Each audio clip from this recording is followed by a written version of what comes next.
7 o'clock down in Florida. Right now, Hurricane Matthew is a Category 3, 120-mile-an-hour winds. It's blasting Florida with high winds, with gusts every once in a while over 100. Wow. Take a look at this video. Power lines are down. Transformers, they're actually exploding into flames. If you need to evacuate and you haven't, evacuate. This storm will kill you. Wow, and this is the kind of force we're dealing with right now. These are the hurricane hunters. They are flying through the eye of the storm. They're playing tossed around like a toy. Oh, my goodness. That's from the Hurricane Hunter plane right there. Oh, just look at that. Why would they do this? They do it to figure out how strong the winds are and the barometric. I would circle the choice was very strong. We have live team coverage right now this morning with Fox News senior meteorologist Janice Dean, Phil Keating in Palm Bay, Florida, and Leland Vittert in Daytona Beach. We're going to start with Leland Vittert, who just about 20 minutes ago was doing a live report when a piece of sheet metal or a great big sign went flying through and almost got you, Leland. Yeah, well, it did, Steve, and that's why we've now kind of moved back here up against behind what was the thing that stood over a gas station. So this is providing a little blocking force from the wind. We also had enough wind come through that all the debris that was going to fly around has flown around, but it gives you a sense of how dangerous the debris in these windstorms can be as these bands move through. This is one of the things that I found flying around. This is the price sticker for some gas that would have been up somewhere on a sign around this gas station. This thing hits you, it would not be pleasant. The bands now in Daytona Beach have really started to intensify here, and we're still a couple of hours from the eye wall moving through here, and that's when we'll get the heaviest winds and the heaviest rains, but still it's been pretty violent. It gives you a sense of just the power of this storm. Look at what it did to that gas pump over there. You can see where you put your credit card now blown wide open there, and there's some kind of alarm going off. I'm thinking it's coming from the credit card machine. No smell of gas right now. The winds right now are the most impressive thing going. You can see the stop sign over here blowing in the wind. Remember, those things are put down into concrete. We've stuck our camera crew inside our car with the windshield wipers on to keep them protected, simply because they don't have the kind of visibility we do as we move around outside. The wind obviously is what causes all the damage. That's what's knocking power out, knocked power out all around here. We've seen transformers blow. What everyone is really worried about, and the reason the Volusia police chief here in Daytona Beach said that this storm is going to be deadly, not a matter of if but when, is because of the storm surge that's coming. Low tide was right about 6 a.m. High tide is at noon, and that is when the eye of the storm is going to come. So those things come together in a perfect storm. Already we're getting some minor street flooding here, although we've heard farther inland there's even more significant flooding near marinas, near the firehouses, those kinds of things. The water has already started to come. Daytona Beach, if you will, is a little bit like a fishbowl, and the water all gets churned up and then comes into it, and that's what's made this hurricane, guys, so dangerous and so different than any other, and it's why we're taking so many more precautions, is because as this storm moves up along the Atlantic coast, it's picking up the water, and then we'll slam that water into places like Daytona Beach. The farther up you go, the higher the storm surge, and this is really historic storm surge combined with this high tide as this thing hits. And the police chief here is saying things are going to get much more dangerous. Keep this in perspective. The police now have basically said that in about 2 or 3 hours, they themselves are going to all hunker down and not be able to respond to any calls for a couple of reasons. One, because they can't move around, and two, because it's too dangerous and they need to keep their men safe to be able to move around a little bit later. We've got some more debris moving around. This looks like a paper bin or something like that that's been blown free from this gas station. Go ahead. I hear you guys have a question. Go ahead. Well, one, what was that? What is that thing that just blew in front of you? He thought it might be a paper bin for the local newspaper. I'm sorry, guys. It seems like I've lost you. The thing that we're worried about most right now is what's going to happen to the power lines, and then also what happens to this power lines as we've got first light here. You look up, sun's rising here, and once first light comes, people will start venturing out. It's the one thing that you really can't do, because as these power lines come down, they're going to hit the puddles and combine with the rain that we're seeing here in the storm surge and electrify a lot of these puddles. That's what's really proven deadly after the storms. with that, we're going to head back inside of the car and see if we can't find a little bit safer things. Thanks, guys. Good idea. What was that? What do you think that is, Steve? He thinks it might, I think he said a local paper box, you know, like, remember in the olden days when people would buy newspapers? And there he goes running on in. Yeah, keep in mind, while the winds have diminished a bit, it's still a Category 3. The number one killer during any hurricane is the storm surge. And he made the great point that where he's at in Daytona Beach, low tide was at 6 a.m. High tide's going to be at noon. That's when the storm's going to come ashore. And they're suggesting that storm surge could be 11 feet, which is not good. Yeah, that means everything's covered. Meanwhile, Phil Keating has been riding out the storm in Palm Bay, Florida. Phil, I think things were a little bit calmer for you a little while ago. Look at that, though, Brian. But now it seems to be picking up. Yeah. Wow. Absolutely, Brian. In fact, the wind is now coming directly from the west. So we are on the backside of this hurricane at this point. However, just on the northeast corner of Brevard County, right now the emergency alert just went out on every cell phone. High wind, extreme wind warning. Everybody on the Space Coast by Cape Canaveral, that's Patrick Air Force Base, Cocoa Beach, Kennedy Space Center, Satellite Beach, get indoors to an interior room while you can ride out this wind. And a 100-mile-an-hour wind gust was recorded at Cape Canaveral within the past hour, and it's heading up the coast. It's where we are here in southern Brevard County.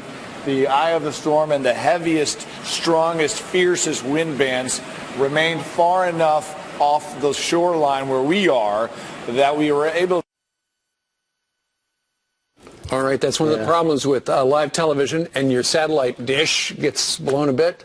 Steve, it's amazing. I mean, I watched him 2 hours ago. First, it was bad. It was worse in the middle of the night for Phil Keating than it was 2 hours ago, and now all of a sudden it's kicking up again. Well, and now his hair's dry, but if you watch him a few hours ago, because we've been on all night, his hair was totally wet. He was like Leland. So the storm's moving. It just depends on where it is at that moment. Remember, and Janice Dean is in the Weather Center right now. Janice, where both the reporters are, the winds are at a velocity you should not be standing out in the wind. They're standing in the shadow of great big strong buildings so that they can do a live report. My fingers are crossed. Yeah. I know, Janice, you're a mom. You have two boys. Imagine their moms are watching. You are watching. I am the one weather person that will always refuse live shots when it comes to hurricanes or tornadoes or anything like that, because I feel like I'm the one saying, don't do it. Right. Please stay indoors, seek shelter, go to higher ground. So you feel if you toss to somebody in danger, you feel complicit.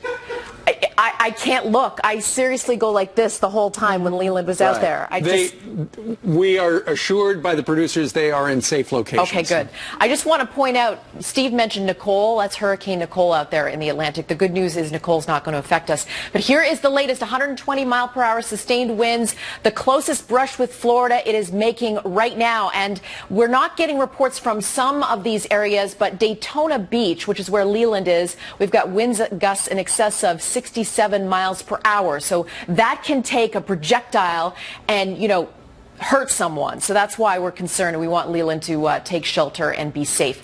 There's the future radar. So there's Daytona Beach and the core of this storm. We think most of it's going to stay offshore. This computer model actually says that it's going to come onshore. We're going to have to watch that because the nuances of these hurricanes, a little wobble to the east or west is going to make the difference between a hurricane force wind and a tropical storm force wind. And then we're going to be dealing with this to Georgia and the Carolinas, perhaps still as a hurricane. So a real quick look at your forecast path.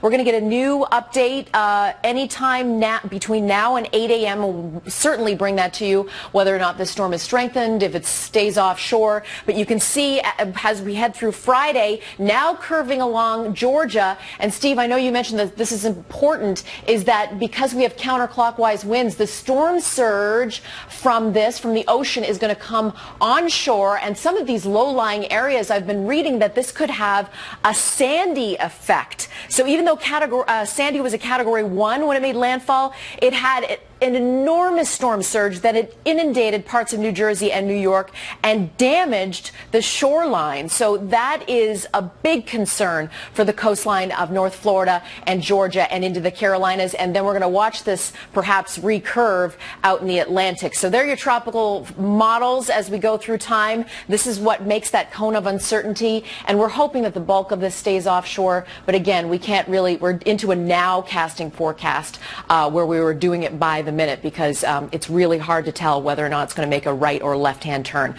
I want to show you some video out of Haiti because we know that this storm was absolutely catastrophic for this area. Over 300 people were killed. We knew that this was going to be an incredible story for them, humanitarian story. And so we need you to, if you can, donate to the Red Cross. They are going to need a lot of support in the days to come. And they've had hurricanes in the past, but we knew this one was going to be bad because it was coming from the south, and they got the worst side of the storm, that right front quadrant that just, destroyed them. Janice, talk about not being able to watch. That just breaks your heart. It really does. People. Yeah. And a lot of it is all related to the water, the storm surge, the flooding, and things like that. And your point about the American Red Cross do specify for hurricane recovery. Yes, right. Absolutely. Janice, thank you very much. Okay. All right. Meanwhile, straight ahead, the next debate, as we turn to politics, the next debate between the presidential candidates just 2 days away in St. Louis. So is Donald Trump changing strategy? And where is Hillary? We're live outside both camps. Coming up next with those guys. Who are they?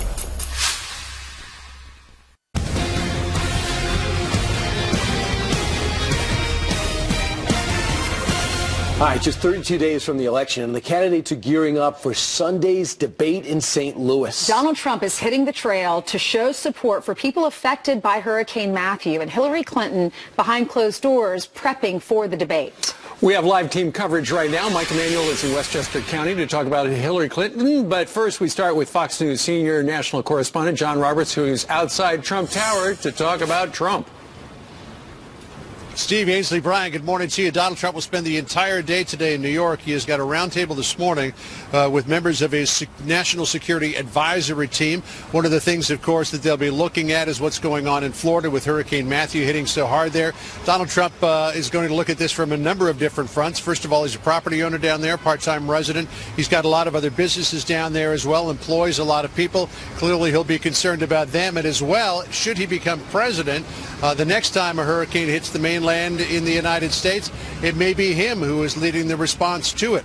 Yesterday, Donald Trump was in New Hampshire, in Sanborn, for a town hall meeting, widely seen as an opportunity for him to practice in the format and the environment that he'll encounter at Washington University in St. Louis on Sunday night in the next presidential debate. Fielded questions for about a half an hour from folks who were invited to come to the event. Most of those questions were friendly, and even though he was using a 2-minute countdown timer, Donald Trump last night said, "Debate prep? No, this isn't debate prep." Listen to what he said. This has nothing to do with Sunday, and it's like they make you into like a child. And this has. I love the people of New Hampshire. This was set up a little while ago. They were going to cancel it, and I said, "Why are you going to cancel it?" "Well, you wanted debate prep." I said, "Forget debate prep.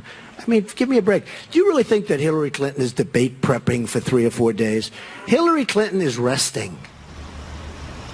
Donald Trump making reference there to the fact that Hillary Clinton has not had a campaign event since Tuesday, though she has had a couple of fundraisers. Trump will be spending most of today in debate prep here at Trump Tower. Chris Christie and Reince Priebus will be joining him. He'll be doing much of the same thing tomorrow, except he will be making a campaign appearance at the Fall Fest, which is something that Reince Priebus, the chairman of the RNC, created back in 2000, where he will be campaighning with the Speaker of the House, Paul Ryan. Brian, Steve, Ainsley. And that is very significant, John. That's very significant. I mean, this is, I don't know who has to, but he wants Wisconsin, and it's hard to imagine him getting it. I can tell you. Do you want to know the answer to that question? Yep. Reince Priebus set the whole thing up. Smart. Now you know. Yep. All right, John, thank you very much. And when he came out with those kind comments about Mike Pence, I thought that was significant, too, meaning Paul Ryan. On the Democratic side, Hillary Clinton preparing for the debate behind closed doors. Mike Emanuel live from Westchester, not far from her home in Chappaqua. Michael? Steve, Brian, Ainsley, good morning to you. The format Sunday night of a town hall with two debate moderators and also interacting with the audience will give that debate a different feel. So Hillary Clinton's done some mock debate preparation, also some just talking through the issues with her debate prep team. Clinton's expected to do more debate prep at a nearby Westchester, New York area hotel today. Clinton's aides have defended taking time off the campaign trail, noting these debates get huge television audiences and feeling like she got a bump in the polls after the first showdown. Clinton made reference to the next showdown with Donald Trump at a fundraiser Wednesday night in Washington. Forward to our next debate next Sunday. I thought the first one went pretty well. And Clinton's running mate is out on the campaign trail after the VP debate this week, and Tim Kaine is suggesting all the pressure is on Trump. He's going into this debate with Hillary Sunday in a pretty tough spot. And then that last debate, the closing debate, the home stretch debate right here in Las Vegas is going to be very, very good. Hillary Clinton's last traditional campaign events were Tuesday in Pennsylvania. Since then, it's been about fundraising and hunkering down with her debate prep team. Ainsley, Steve, Brian. All right, Mike Emanuel, thank you very much. Yesterday, Mike Pence was going to an event, but he was a little late. And so he rolled in and he said, I'm sorry I'm late, but I stopped over to Pie Place and I was trying to order, and Tim Kaine came in and interrupted me 3 or 4 times. That's why I'm late. He was making it funny. That's funny. All right, meanwhile, let's talk a little bit about the big news story on this Friday, and it's not funny. Breaking right now, violent winds tearing down power lines, transformers exploding. That's what you see screen left as Hurricane Matthew roars along the Florida coastline, headed for Georgia and South Carolina. We're live on the ground, coming up next. And Judge Janine knows a thing or two about debates, but this morning she's getting a lesson from Tier College debate team. The judge joins us live. There she is. We have a judge every hour today.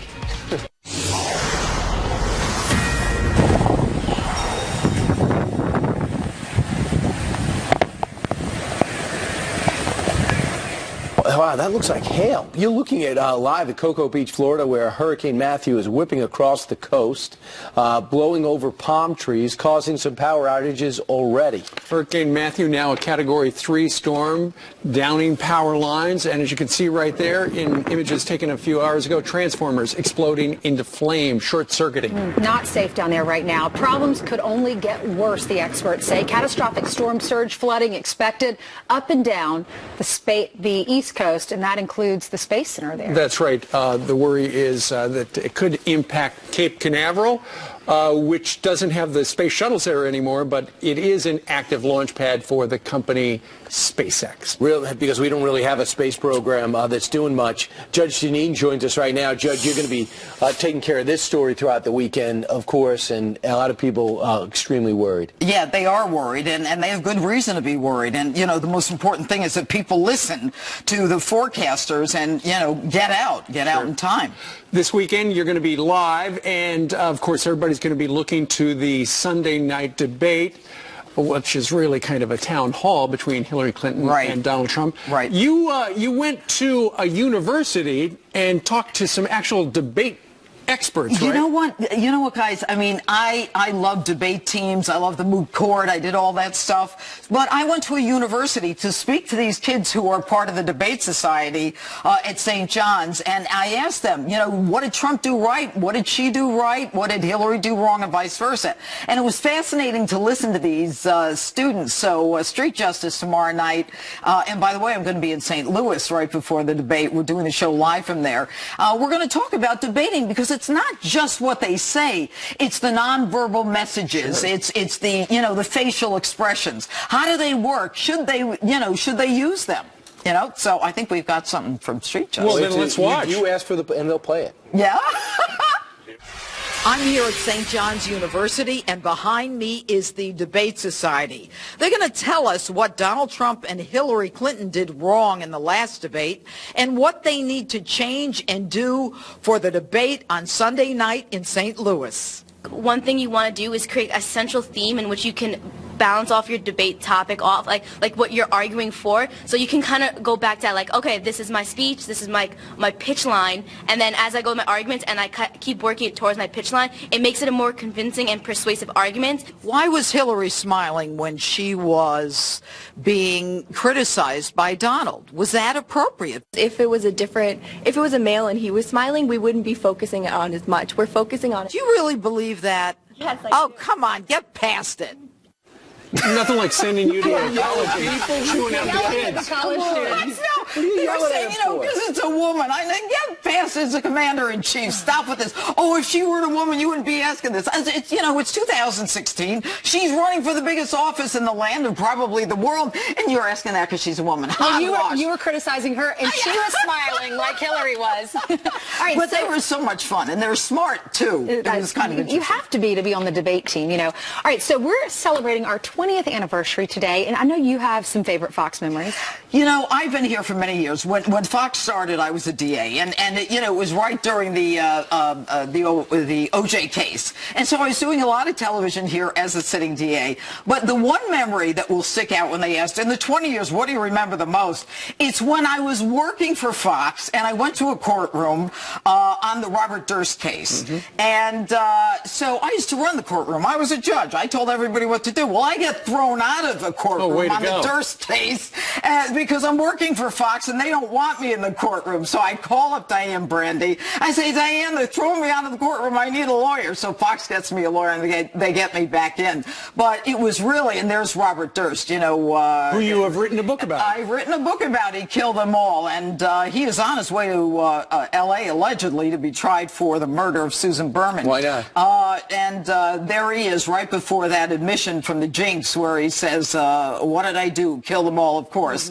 But I was amazed. I was sitting there with all the press people in the front row, and we're ready to take notes in the Durst case in New Orleans, and the defense attorney gets up and says, get Pirro out of here. And I'm like, wait a minute, I have a First Amendment right to be here. And it was because they wanted me to be a witness or something crazy. But you get thrown out of a lot of places. No, I don't. Yes, you do. No, I don't. All right. But it was interesting. And you know what? We should congratulate ourselves. I mean, this network is fantastic. Absolutely. And we're #1 thanks to all of you who have been watching over the last 20 years. Yeah, it's great Judge stuff. will be watching you on Sunday night from St. Louis. At Saturday night from St. Louis. Saturday. Tomorrow night. I'm on my way. Y'all can have dinner. He's going to be out there, Are you too. going to be out there? Yes, ma'am. Well, what time do you get He's up? got a Really huge expense early? account, so let him pay. Do you? Yeah. Do you have a credit? I don't have a credit. You have a credit card? I'm taking cash. Thanks.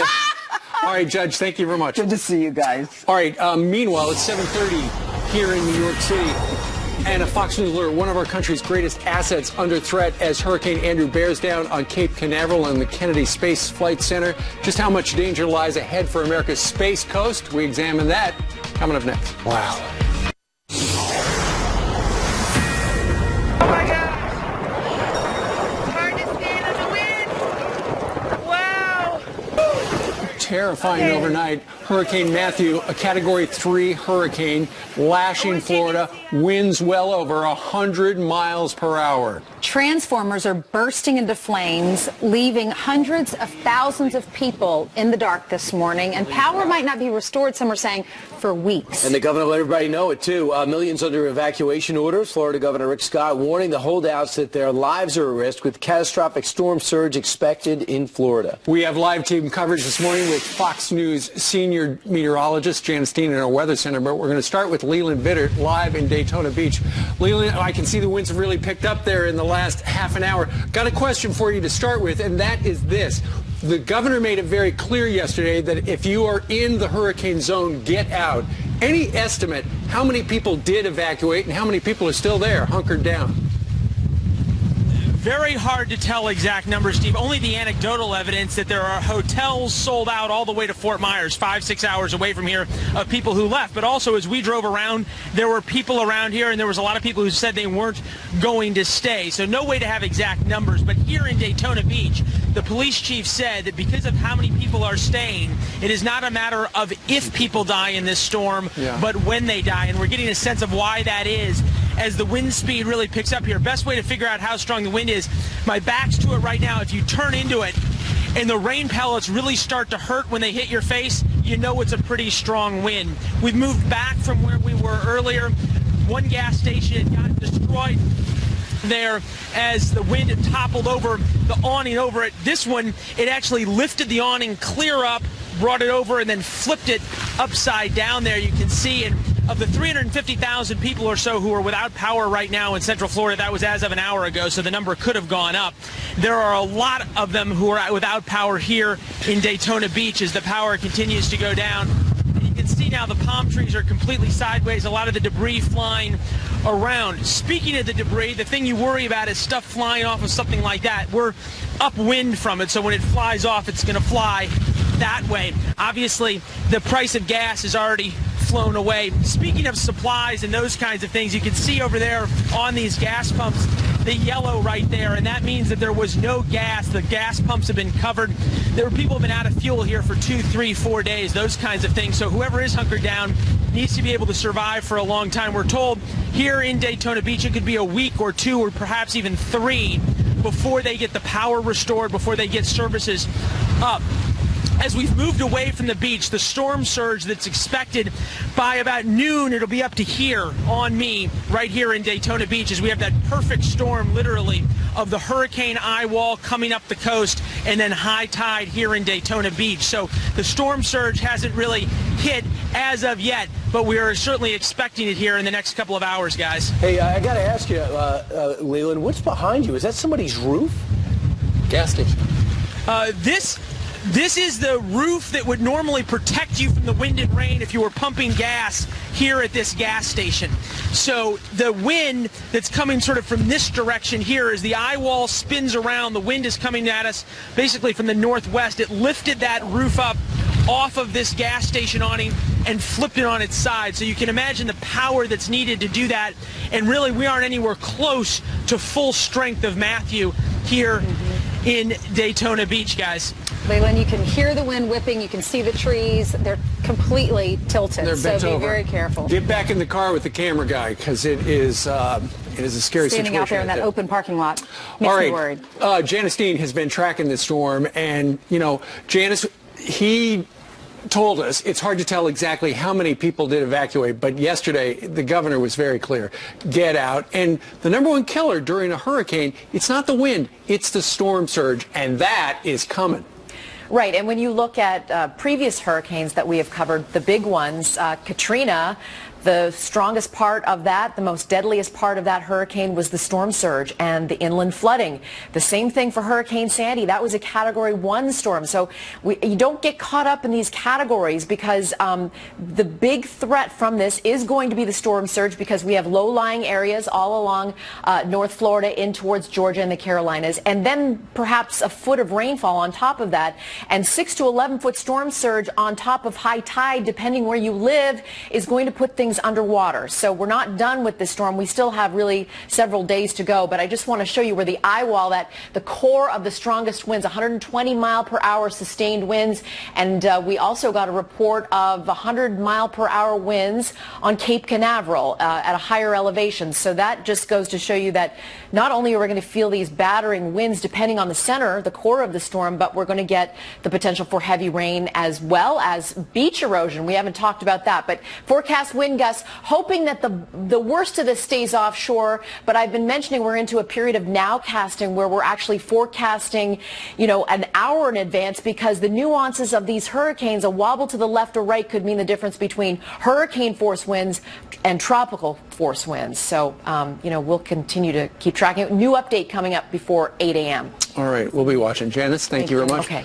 Meanwhile, she's been talking about the impact at the Space Coast. NASA now bracing for the worst. The Kennedy Space Flight Center has been completely shut down as the storm has barreled along that coast. And someone who knows just how serious Matthew's impact could be, our very own Kristen Fisher. And it just so happens we wouldn't say that story without telling you that Kristen's in studio. Both of her parents are astronauts. And by the way, you're going to be on at 5 a.m. this weekend, right? On Sunday? Am Sunday, yes. Fantastic. So nice to be up from D.C. So when we're looking at the Space Coast, we look at it from afar. You must feel, you feel like you know that place well. Right. Well, where's the danger? Well, you know, most people think that because the space shuttle fleet has been retired that, you know, Cape Canaveral isn't as active as it used to be, but that's not the case. I mean, right now there are billions of dollars worth of facilities and equipment at risk, in danger of being damaged or blown away by Hurricane Matthew. At Cape Canaveral Air Force Station, that's where SpaceX just had that big explosion. So they're right now in the process of trying to rebuild that launch pad and fix all the damage that was caused by that. This does not help. But perhaps even more important is that's where the Cape Canaveral Air Force Station is where the United Launch Alliance's Delta IV and Atlas V rockets are launched from. This is where all of our, our country's most sensitive spy satellites are launched from. I am curious. Your parents both astronauts. Right. Is your dad, you said, is retired, but your mom is still an astronaut? Yes, she's still there. With the shuttle being retired, will she be working or going up in space anytime in the future, do you know? Well, my mother would hate for me to say this on national television, but I'm afraid she's a little too old to go back in space. She's going to kill me for saying that. We're not going to but stand by. She's working on the new Space Launch System, which is designed ultimately to take astronauts to Mars and beyond, and she's also been very integral with the space station. But in the future, we will see American astronauts going back in space. I sure hope so, and soon. If not through NASA, then certainly from SpaceX. Absolutely. All right. Kristen, thank you very much. We'll be watching you 5 a.m. Eastern time on Sunday morning. Sunday morning. I know Matt Damon was in Mars for a while, but he got off, right? That was a movie. That was a movie? He's an actor. Oh, he was? It seems so real. I know. It's amazing what Hollywood can do. Thank you, Kristen. All right, Kristen, we'll be seeing you again. Meanwhile, straight ahead, Hillary's still hiding, preparing for the next debate as Donald Trump continues to campaign. What does that mean for the showdown in St. Louis? And do you buy the fact that she's actually studying? Sean Hannity weighs in, and that's his side angle.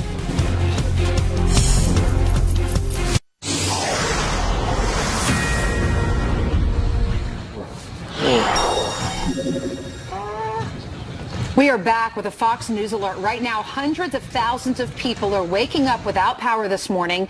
Winds clocking in at 107 miles an hour at Cape Canaveral, prompting a rare extreme wind warning and putting one of our nation's greatest assets at risk. That's right. Right now, we're going to take you to Sanford, Florida, where Fox 35's David Williams is in the middle of the storm. And David, they've said, it's been downgraded, but this is still a super storm. It has.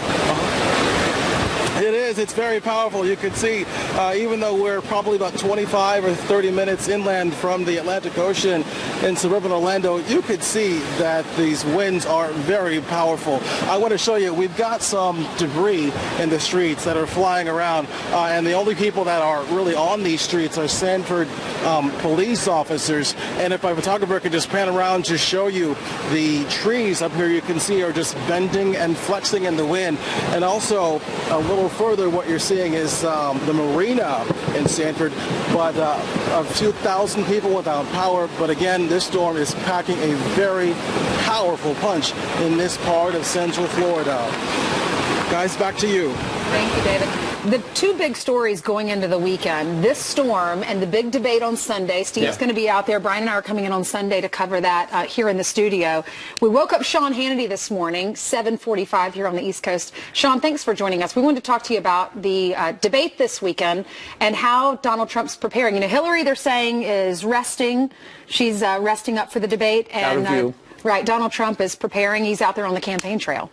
What can we expect for Sunday? I think this is going to be a little... Trump is preparing. He's out there on the campaign trail.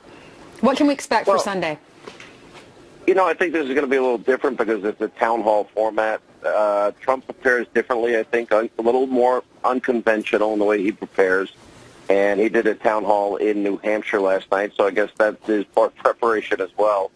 And, look, it's going to be interesting. I mean, you have two very different candidates offering two very different futures for the direction of the country. And, I know Hillary's probably predictably going to drop the kitchen sink like she did in the first debate, like Tim Kaine tried to do repeatedly to Mike Pence in the vice presidential debate. So it's a matter of how Trump is going to be able to handle that, whether he pivots off and talks about the things he wants to.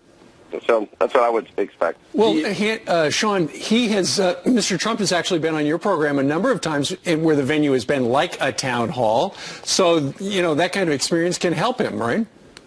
Yeah, I think so. And I can just tell you, watching him up close in those moments, he's very comfortable in that environment. He seems to enjoy the interaction with other people. I think it gives him an opportunity to connect with people. And I did watch a little bit of last night, and he was connecting with people and thanking them for their question and moving on. And, you know, one of those things that maybe I think with a lot of candidates is they do over-prepare. And I thought Tim Kaine, I mean, he did a really good job of memorizing his robotic lines, but it didn't work in the end. He came off as pretty unlikable, you know, constantly interrupting. And Governor Pence used that to his advantage by saying, okay, you memorized your lines, but this is what matters to the American people, which I think is the perfect pivot point. Sean, of all the debates we saw in the primary process, by the way, thanks for getting up with us. We don't even know what you're wearing, but we just know you're up. Would you like to know, Brian? No. Yeah, no. You could tell us. We don't. Yeah. Just my sweatpants, Brian, and a T-shirt. I'm hanging out in my baseball cap. All right. Happy? That means he's getting ready. I'm happy now. He's getting ready for his radio show. But, Sean, I have yet to see Donald Trump pivot to get a personal barb, accept it, ignore it, and go that way. Do you think that he understands that if he doesn't pivot, he will lose? You know, if you look at, for example, Frank Luntz and his two focus groups, he had the people in the first debate. He had Hillary winning. I think it was 16-6 according to his focus group. It was 24-4 for Mike Pence in the second one. And I think that if you're not going to interrupt, and for him, look, Hillary Clinton is going to come in with her list. But the question is, okay, do people want to talk about what Donald Trump said, 20 years ago? Oh, Donald Trump said this 30 years ago. Oh, Donald Trump, you know, we already know she's going to say, his business, one business out of hundreds and hundreds went bankrupt. And I think you should just sit there, let her repeat her list, and say, okay, I'm worried more about the 12 million more Americans on food stamps. And you could talk about that, Hillary, all you want. Hey, Sean, you mentioned 20 years ago. We're celebrating our anniversary. How long have you been at Fox? Every day. I have been here from day one, and I pray to God your producer doesn't put any of those pictures up. We have your picture up right there. You haven't changed a bit. Yeah, actually, I've changed a lot. If you see the original 20-year adult pictures. I know. We looked at ours, too. Believe me, you're not the only one. It has been a great ride, and we are all thankful that. And there's a picture of you on Fox and Friends. There's Edie Hill, back when we were in Studio One, Studio A. Oh boy, here we go. You all look the same. Yeah. No, we don't look the same, but oh my God. Well, there you go. All right, Sean, thank you for waking up with us. You were just on a few hours ago, so go back to bed. Thank you. All right, guys, thank you. Happy anniversary to everybody. Indeed, happy anniversary. See you soon. All right, meanwhile, wonder why President Obama's Justice Department didn't prosecute Hillary Clinton. Brand new claims the White House helped her get away with it. James Rosen breaks that down next. It looked like an audition for Dancing with the Stars. No, he's got a brand new book out, and Fox News chief Washington correspondent James Rosen joins us to talk about A Torch Kept Lit, Great Lives of the 20th Century. What's this about? So this is my third book, and I tell people it's my best because it was actually written by William F. Buckley, Jr. This is a collection of 50 eulogies that Bill Buckley delivered or wrote over the course of his career for the towering figures of his time. Like Churchill. Churchill is in there. John Lennon is in there. I like to say A Torch Kept Lit is the only place where you will find Milton Friedman right beside Jerry Garcia of the Grateful Dead. We have a section on presidents of the United States, and in a lot of cases, Bill Buckley knew these people personally. He's drawing on his own experiences with these people and his own correspondence with them. Well, your role as the editor, how did you go in there with the Buckley family calls on you to do this? What was your focus? Well, it was my idea, but the idea was to collect the best pieces of writing. And Buckley was a best-selling novelist as well. He had the gift for conjuring people and their mannerisms. And so when someone he cared about died, he was able to sort of conjure them one last time and share with the reader his own experiences with them. These are often emotionally devastating pieces. And if you love history, politics, art, music, sailing, spy novels, all the things that Bill Buckley loved. You're going to love this book. You know, you and I spent some time out in California together, and we had to speak at the Ronald Reagan. I thought we were going to keep that on the DL. No, it was on camera. We actually showed the story on Fox and Friends. But you talked a lot about Bill Buckley. You have such an admiration for him. Why Buckley? Well, he was, of course, the founder of the modern conservative movement, but he was a sparkling personality in his own right, and he had a great wit. And, for example, back in the Cold War, when he was at the peak of his influence, someone would equate the KGB with the CIA. They would say, oh, they're the same guys. They just wear different trench coats. Buckley would say, men who push old ladies out of the way of an onrushing bus, and men who push old ladies into the way of an onrushing bus, it seems to me, ought not to be grouped together as men who go around pushing old ladies around. That is excellent. Check out the brand new book. It came out a couple of days ago on Tuesday. It's called A Torch Kept Lit, Great Lives of the 20th Century. Just a real quick, James, what does Britt Hume say about your book? Yeah, I think it's fantastic. And in fact, he has a blurb on the back cover. He says it's a great book to read and read again. He actually did say something about it. I'm sorry to disappoint you. You would say it's a great book to buy and buy again. Yes. All right. Thanks, guys. Really Bye-bye. happy for you. Thank you. Congratulations. All right, James. Breaking right now, Transformers exploding like fireworks as Hurricane Andrew screams up the Florida coast. Hundreds of thousands without power. Geraldo. Oh, he's dancing too.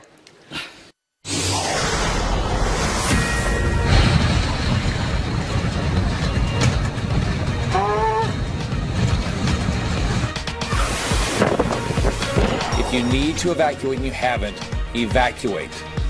This storm will kill you. Holy Toledo. We're going to lose power.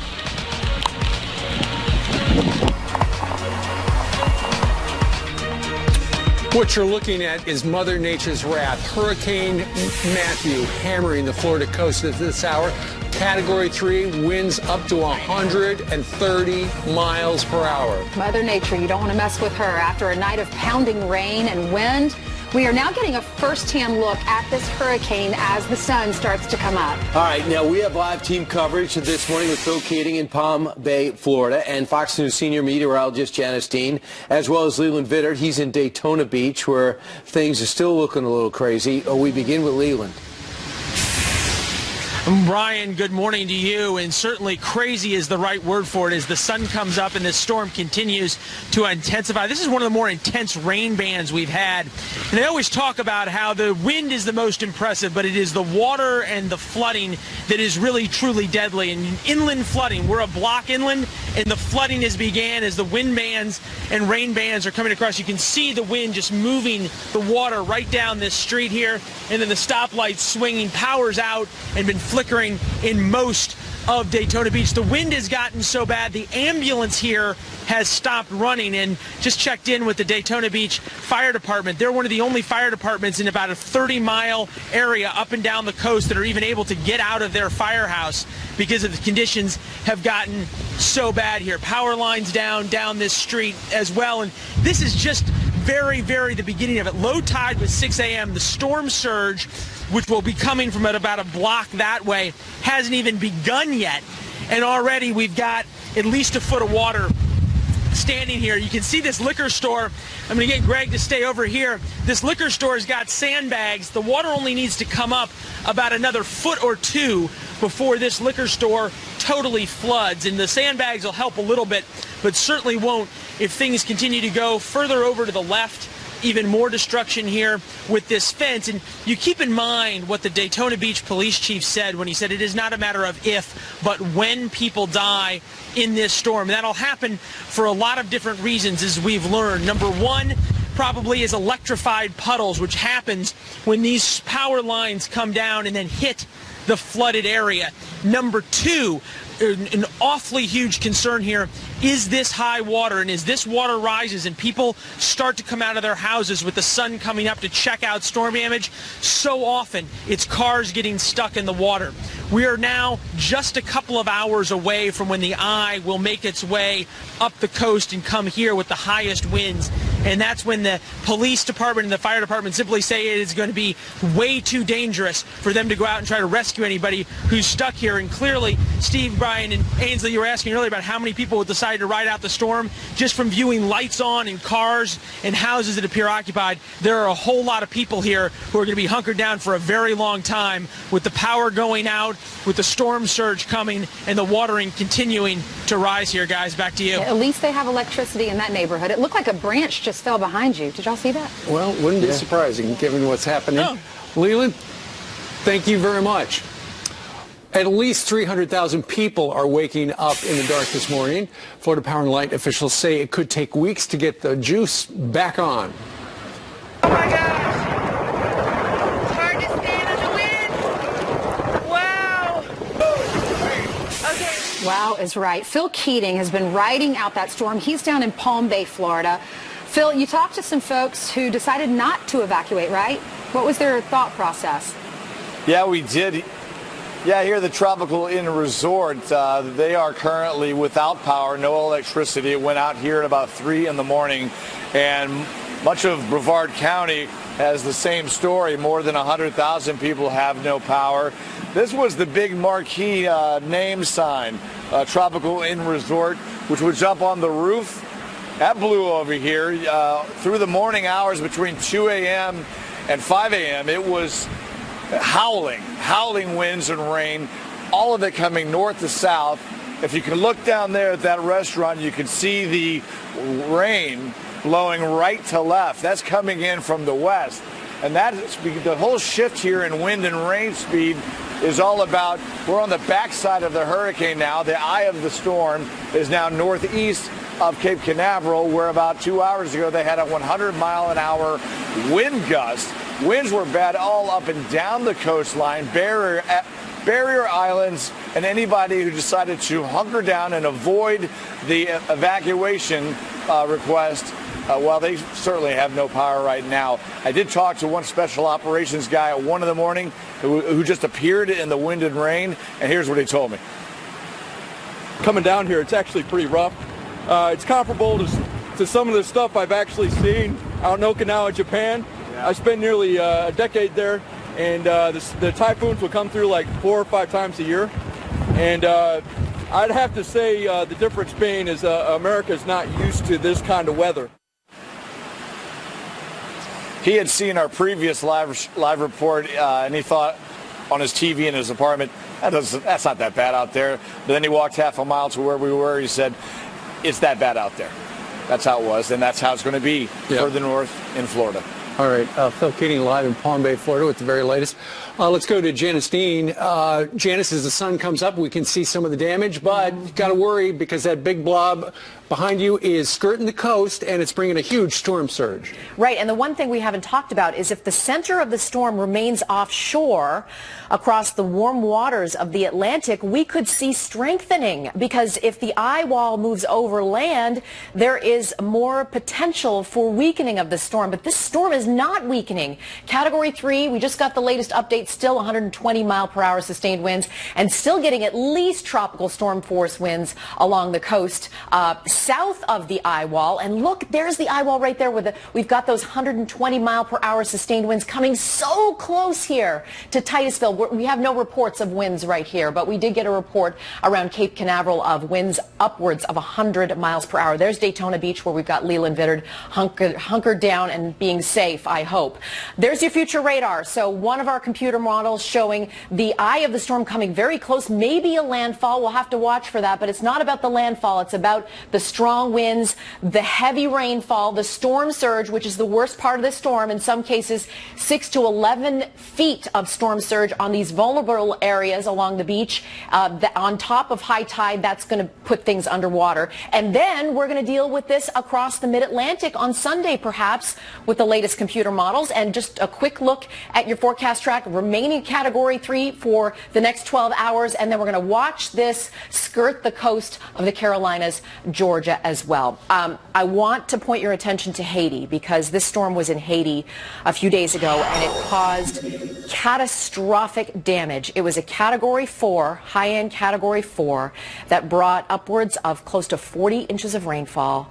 And these are the pictures that we are getting out of Haiti. It is just catastrophic. Over 300 people have died, and a lot of people, rescue workers, can't get in because the roads are still closed off. This is the power of this storm. Rescue workers can't get in because the roads are still closed off. This is the power of this storm, and what it has done to Haiti is devastating this morning. All right, Janice, thank you so much. Killer Appreciate storm. it. Go ahead. I was just going to say today, actually, we would be talking about it more, but given Matthew, we're not. Today's the 20th anniversary of Fox News. Oh, happy anniversary. No kidding. Geraldo, you know, when you look back at some of the iconic video of things that have happened on the channel, I remember back during a hurricane, I think it was Rita, in Galveston, where you were doing a live report, and we reminisce about it because earlier Leland Vittert was almost taken out by a piece of flying sheet metal. You were taken down by something that was floating underneath a rogue wave. A rogue wave came and just took my feet out and got me under the. You went down You don't want to sue when a rogue wave hits you, right? I mean, there's nothing. This so far, thank God, this hurricane appears to be, at least as it's impacting the southeast coast, a moderate rather than monster storm. The eye has remained offshore, and it's almost never the wind. It's always the water. High tide midday today with the storm surge on top of it, with the waves on top of the storm surge. I think that's where you'll have the damage in this particular case.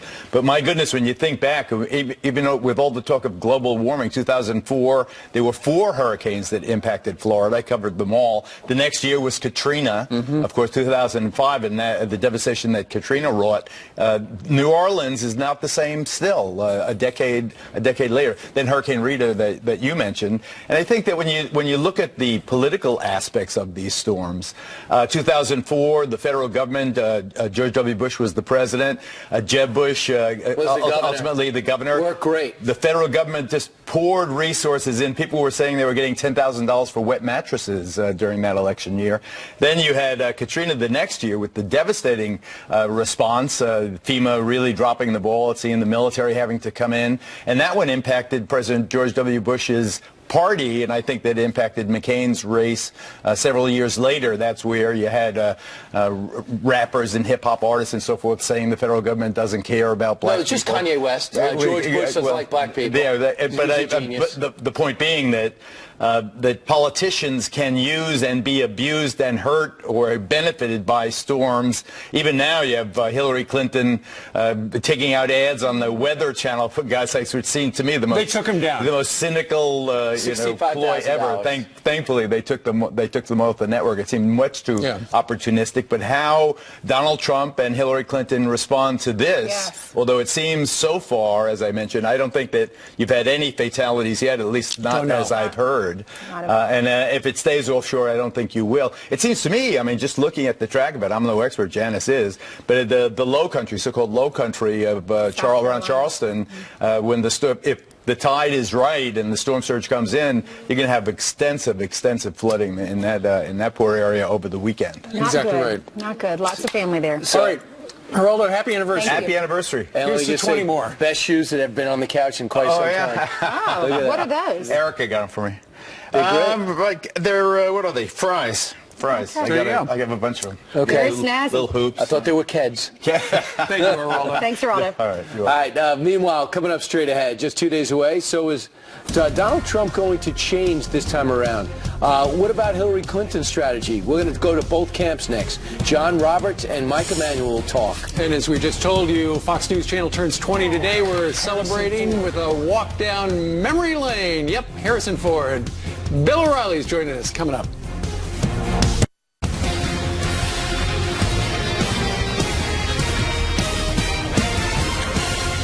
32 days, just a little more than a month until the election. The candidates are gearing up for Sunday night's debate, town hall style, in St. Louis. Donald Trump's hitting the trail to show some support for people affected by Hurricane Matthew. Meanwhile, Hillary Clinton behind closed doors again, prepping for the debate. We have live team coverage with Mike Emanuel. He's up in Westchester County in New York covering the Hillary camp. But we're going to start with Fox News senior national correspondent John Roberts, who is live outside of Trump Tower here in New York City. Because John outranks Mike.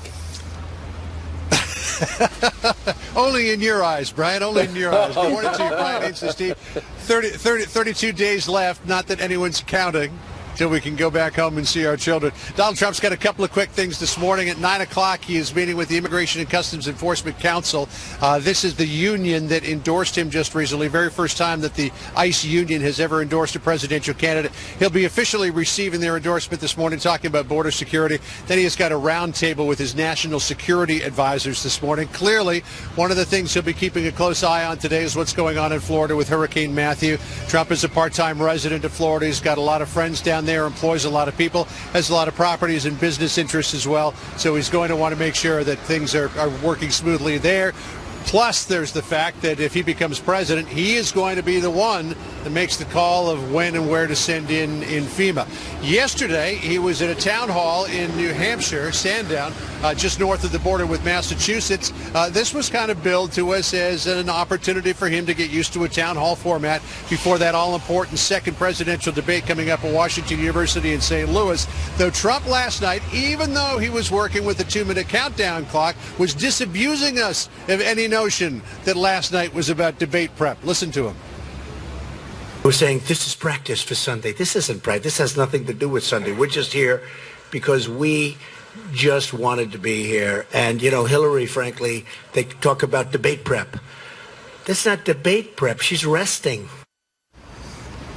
Now, Donald Trump will spend most of today in debate prep with Chris Christie of New Jersey and Reince Priebus. Tomorrow, he's got a single event in Wisconsin. He's going to be at the Fall Fest. He'll be campaigning with Speaker of the House Paul Ryan. This is an event that was put together by Reince Priebus, the chairman of the RNC. He wanted to do this for the idea of party unity. He's long been friends with Paul Ryan. He wants to make sure that he gets the two of them together at least once in the campaign trail before the election on the 8th. Brian, Ainsley, Steve. All right, John Roberts, thank you very much. Now let's go to Mike Emanuel in Westchester County with the Hillary camp. Mike. Steve, Brian, Ainsley, good morning to you. Hillary Clinton's campaign defends her taking time off the campaign trail, noting these debates are expected to attract huge audiences and will likely be the three biggest events down the home stretch before Election Day. Clinton is expected to do some intense debate prep here in the Westchester, New York area, likely at an area hotel. Her top advisors say the town hall format should go well for her, noting her experience at doing them, and they say she enjoys the interaction. Now, the risk with so much preparation is you sound too rehearsed, like your answers may be canned.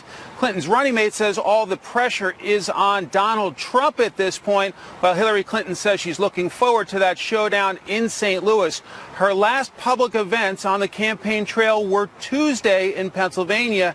Since then, it's been all about debate preparation and also doing some fundraising to make sure she has the resources for the final 4.5 weeks or so of this campaign. Bottom line, more debate preparation here in the Westchester, New York area, and her advisors are hoping it will pay off with a continued bump in the polls. Steve, Ainsley, Brian. All right, Mike Emanuel, thank you very much.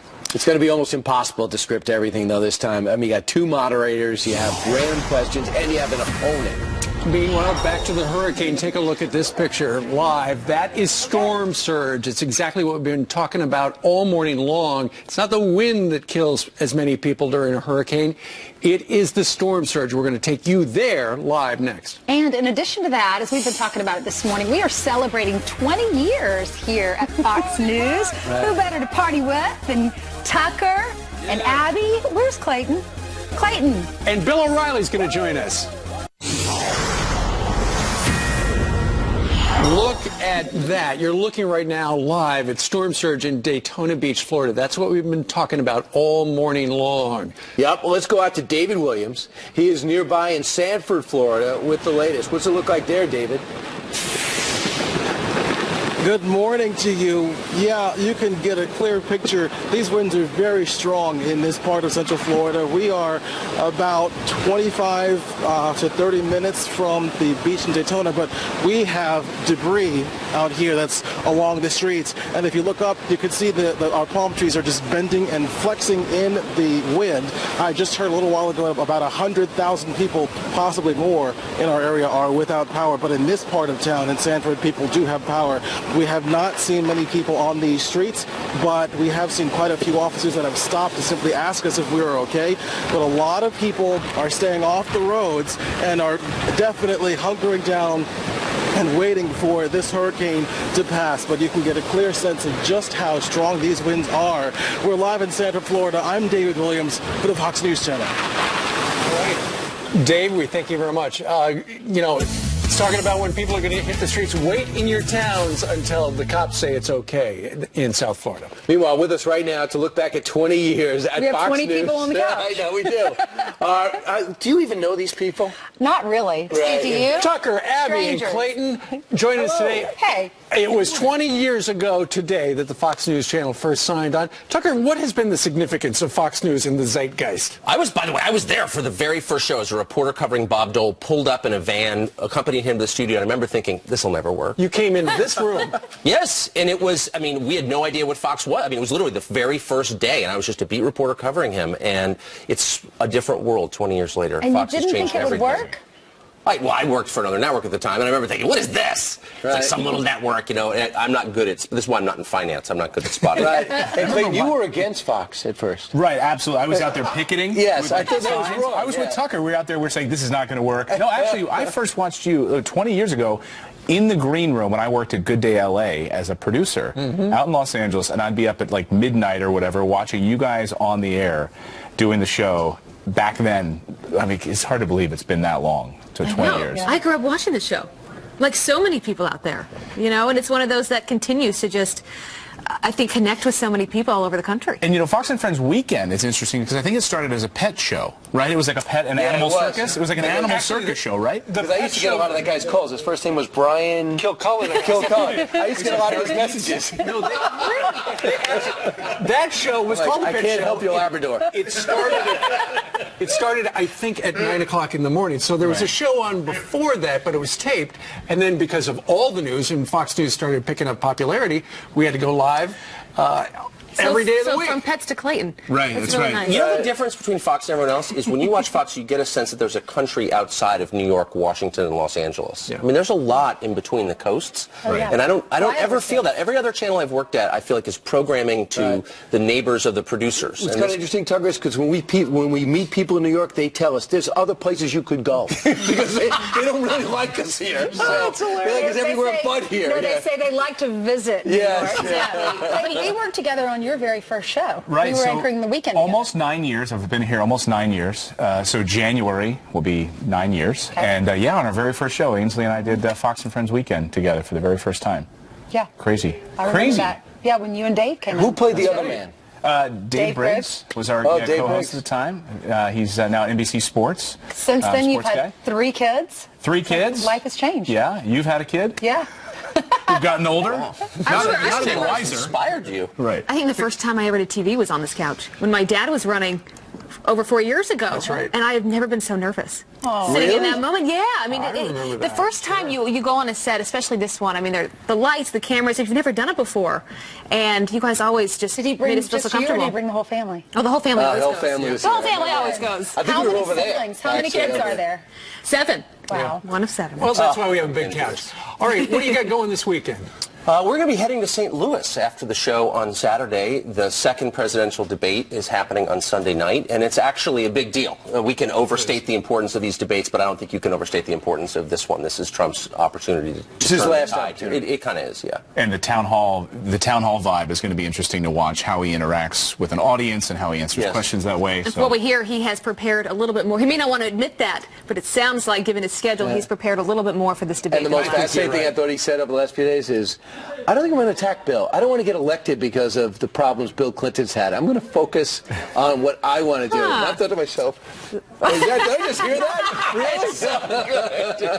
So interesting. People don't give him credit for being hilarious because he is. In addition to everything else, I think Trump That's is why really we watch him, though, man. right? I do. All right, well, you'll have fun in St. Louis. I guess we'll have to hold down the fort here, right? We're going to try. All right. Absolutely. We'll be watching All four this of them are weekend. going. Tomorrow morning, 20th 6 a.m. anniversary. All right. Exciting. You know who we have to thank for that? Our viewers. You That's guys right. keep us employed, and we appreciate that and do not take it for granted. All right. Meanwhile, from politics back to our top story, Hurricane Matthew. Still a Category 3 slamming into the Florida coast at this moment. Most people run from these storms, except these guys, hurricane hunters. So are they crazy? They're flying through the storm. There's Leah Gabriel. She is a fighter pilot. She is here on that. And Pete Hegseth is also here with her. He's an Army veteran who knows all about evacuating people in hurricanes. But he cannot Hi. fly.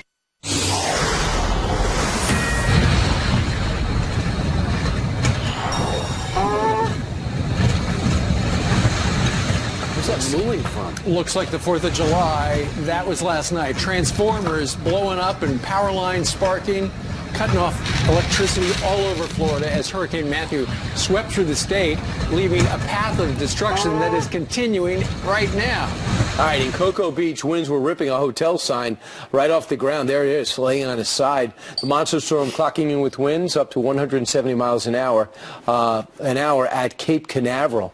And the trouble is nowhere near over, unfortunately. This is a live look at Daytona Beach where that storm surge has already begun. And officials say the surge could be just as catastrophic and life-threatening as the storm itself. Yeah, wait till high tide at noon, and then you got 10 feet on top of that. We have live team coverage this morning with Fox News senior meteorologist Janice Dean in the Weather Center. But we're going to start with Leland Vittert, who is live on a street somewhere in Daytona Beach. And Steve, we've been talking for a while about how the worst was just beginning. In the past 10 or 15 minutes, things have really kicked up quite a bit here, and that tree was the first victim. You might remember from our live shot at 8 o'clock, a couple of branches broke off, then the tree fell, and you can see this car barely making it through the high water here, and that is what is going to become most dangerous here over the next 4 hours, and then probably going through the next 8 or 12 hours is how high the water will get here. And people trying to drive through oftentimes is where the deaths from these hurricanes come. Remember, the police chief here in Daytona Beach said it's not if, but when Hurricane Matthew becomes deadly here in this town. You can see, as I step out a little bit here into this street, the rain and wind really coming down in a way we haven't seen. We're even inland from where we were earlier, and this is much stronger than anything we've been experiencing. You can see a number of the trees have been brought down. These are palm trees. Most of them are meant to blow in the wind. That's how they've been designed over thousands of years. However, in this case, the wind may just be too strong and snaps them and brings them right down. In terms of destruction that we've seen so far, those roofs came off a number of gas stations, those kinds of awnings, but now we're getting a sense of what the flooding could be. The wind speeds are a little bit hard to decide exactly how strong they're going to be inland. You look at some of the buildings here, a number of them have hurricane windows, but a lot of them have also been boarded up here. People, though, still inside these houses trying to ride out the storms, and they're talking about that the damage from this storm in terms of when the power can come back on, when people may be able to actually really live here, could be a week or two, especially a little bit closer to the beach than where we are. As it gets closer, and we just talked to the Daytona Beach Fire Department, the fire department has stopped answering calls for fire alarms. They say it's simply not worth going out. Most of them, they say they just can't get to. When it comes to answering calls for the ambulance can't get around in the wind as it picks up right now. So they've said, nope, unless it's a true medical emergency that's life-threatening, then they'll try to send the fire department out to come get people. As for people like the guy driving around in that car, the police department now saying to us, look, if people decide to drive around, we will most likely not be able to come fetch them and fish them out of high water and those kinds of things because it's simply too dangerous for their officers. That's the next 4 hours. Going forward, we can only imagine how much worse it's going to get here, guys. Back to you. Great point. All right, Leland, thank you very much. Janice Dean joins us. Janice, it's all about the storm surge. We have a place down on a barrier island that is 7 feet above sea level.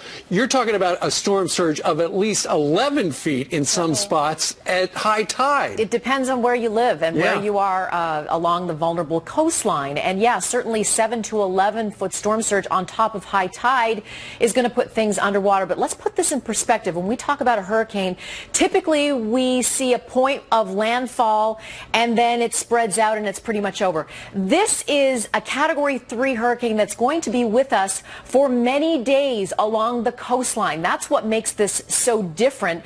And you can see the center of this storm still being fueled by the warm waters of the Atlantic just off the coast of Florida. So an historic storm is what we are dealing with because it's going to affect tens of millions of people in its path. Still a Category 3 storm. It's been a major hurricane for its lifetime of 7 days, which is historic in itself. And the center of the storm right now is off northeast of Cape Canaveral, which, by the way, had a wind gust of over 100 miles per hour. The strongest of the winds right here, that's the core where we're seeing those 120 mile per hour sustained winds. And they are moving closer to Daytona Beach where our own Leland Vittert is. And the storm surge is going to certainly be an issue, upwards of maybe a foot of rainfall and the battering wind that's going to last for days for North Florida up towards Georgia and South Carolina. And you know what? I think we're going to probably see some mandatory evacuations along the coastline here because very vulnerable to storm surge ahead of this storm. And again, if your local officials are telling you to leave because of Hurricane Matthew, you need to do so. Good advice. Listen all to right. the officials. JD, thank you. Okay. Well, at this hour, Hurricane Matthew is still pounding the Florida coast. So how is the military responding? Let's ask, I should start over here, right? Fox News correspondent and Navy fighter pilot Leah Gabriel, along with Fox News contributor, Iraq and Afghanistan war veteran Pete Hegseth. Pete, you do a lot of evacuating. That's part of the things that the military does, especially the National Guard does, right? Yeah, this is a point where on the Army side, at the very least, the active component steps back. A lot of the posts that are being hit in Georgia or South Carolina or elsewhere, you evacuate active duty personnel, and then you mobilize National Guardsmen. In Florida alone, there's 3,500 being mobilized. They've got 2,500, high water capable vehicles, 700 generators. They're moving out to do evacuation and rescue where necessary. Leah, what does the Navy do? So the Navy has really two main roles. First off is to protect its own resources at its bases. So that includes aircraft flying them 100 miles inland. Ships actually go out to sea because it's safe for ships to be out to sea where they can actually avoid the worst of the storms.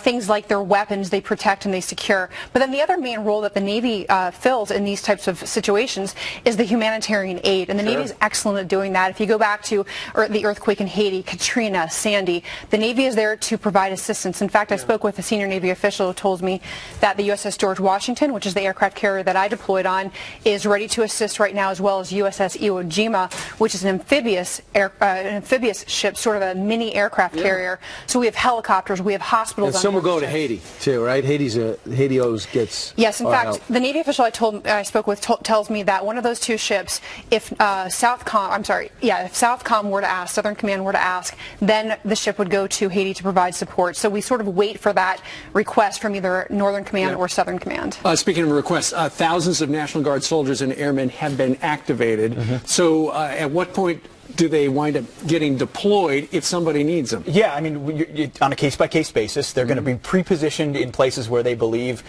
more help will be needed. It is things like food, it's medical supplies, it's evacuation, it's trafficking streets that are untrafficable with 5 tons and deuce and a half, military vehicles that can go places other places cannot. And before we go, we showed some of the Hurricane Hunter airplane footage. Leah, have you ever been on board one of those things when they've flown through a hurricane? Here they are flying through Matthew yesterday. Yeah. The answer to that is JetBlue. Is heck no, I haven't. When I flew F-18s for the Navy, I avoided any sort of really bad weather. And in fact, the aircraft carrier would do its best to move away from the bad weather so that we could land. But what I've been told is that when these Hurricane Hunter aircraft go through, basically they sort of crab into the wind as best they can. You know, the winds are, like, let's say 150 miles per hour. Well, aircraft go a lot faster than that. So they sort of crab into the wind, and then they kind of break through the eye of the storm where it's more calm and on through. That sounds like the worst thing ever. Y'all, thank you so Well, this is a good reminder, though, of how awesome our military is. And what we do for other certainly people. pray and think about all of them. And thanks to all of our service members who are out there right now. Absolutely. And thanks to both of you. All right, see you guys shortly. See you in the green room. Meanwhile, coming up straight ahead, Bill O'Reilly joins us live with a look back at his past 20 years. He'll review every show that he did.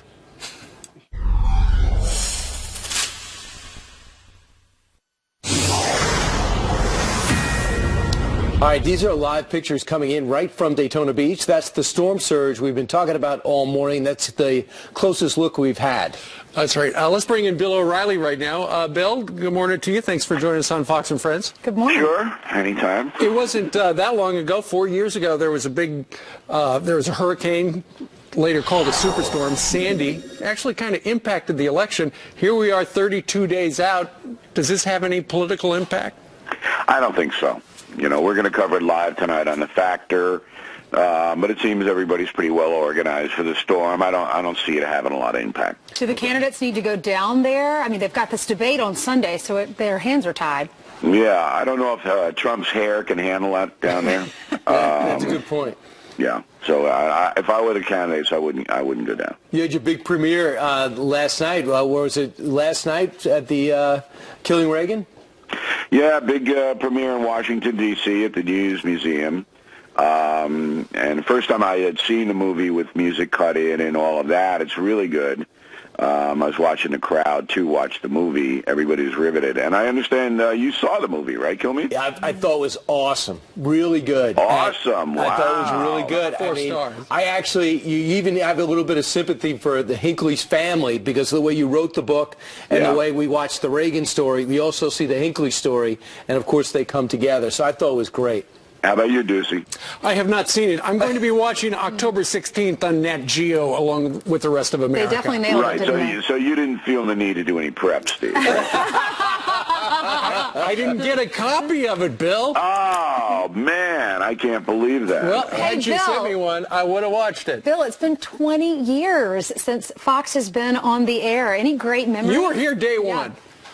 Yeah, I was there in the beginning, and it's amazing how 2 decades can zip by, and all that we've accomplished, because you guys, Deucey and Kilmeade, were there in the beginning too, right? Weren't you guys there? I was here. Yeah, first day. I got here a little late. You got. Well, that's the history of your life, Kilmeade. You're always a little bit behind the curve. But you know, to dominate the news industry the way we do. And for such a long period of time, it's pretty historic, and so it's a good day for the good guys. You're watching some video of you right now. It's called. Your show is called The O'Reilly Report. Yeah. They originally had me scheduled at 3 in the morning, but they put us on at 6 p.m. just to upset everybody at dinner time, and then when we did okay there, we moved it up to 8. Sure. Real quickly, you know, having been here back then, you know, they said at that time, MSNBC just getting started, they've got the gigantic assets behind NBC going into them. Why is Fox doing this? You're going to wind up just spending a lot of money not doing anything. But as it turns out, the laugh's on them because we wound up at the top of the pile. Well, even more than that, it was CNN with Ted Turner going, we're gonna squash them like a bug. And, there were all kinds of terror tactics to keep Fox off the cable bans, and Rudy Giuliani, big hero back then, got us on in New York City, and that made the difference. Yeah, but I think what happens is just the same as in sports. You put together a good club, a good team, and the team performs, and the folks then know that they have this, and they can choose to watch or not, and obviously they choose to watch in great numbers. Well, you are the king of cable. We'll be watching you tonight at 8 o'clock right here on the 20-year-old Fox News channel. And maybe all right, happy birthday, guys. Thanks for having me on. Happy anniversary, right. Maybe the next 20 years, Bill, we can hang out sometime. I doubt it. Thank you, Bill. When we come back, I'll explain that story, and we'll continue the celebration right after the break. But first, let's check in with Martha McCallum. That was great. She is really looking forward to her show. Will you be his friend, please? He needs someone to hang out with him. I do. Every Wednesday, I get paid to spend a little time with on the radio. She has to get paid to hang out with you. We love you, Brian. We do. All right, so obviously, everybody, we are watching this hurricane very closely. In particular right now, and over the next couple of hours, Daytona, Cocoa Beach, Cape Canaveral, that area. We're going to get it straight from the man who knows. Dr. Rick Knabb is the director of the National Hurricane Center, and he will join Bill and I to take us through some of this. Also, Howie Carr was the guy who led the town hall last night in New Hampshire with Donald Trump. So is he ready, Donald Trump, for the big night? And it is a big night for him. Very important in St. Louis. Howie will join us with his take on that. All the breaking news, Hurricane Matthew, Bill, me, all of that coming up at the top of the hour. We'll see you then.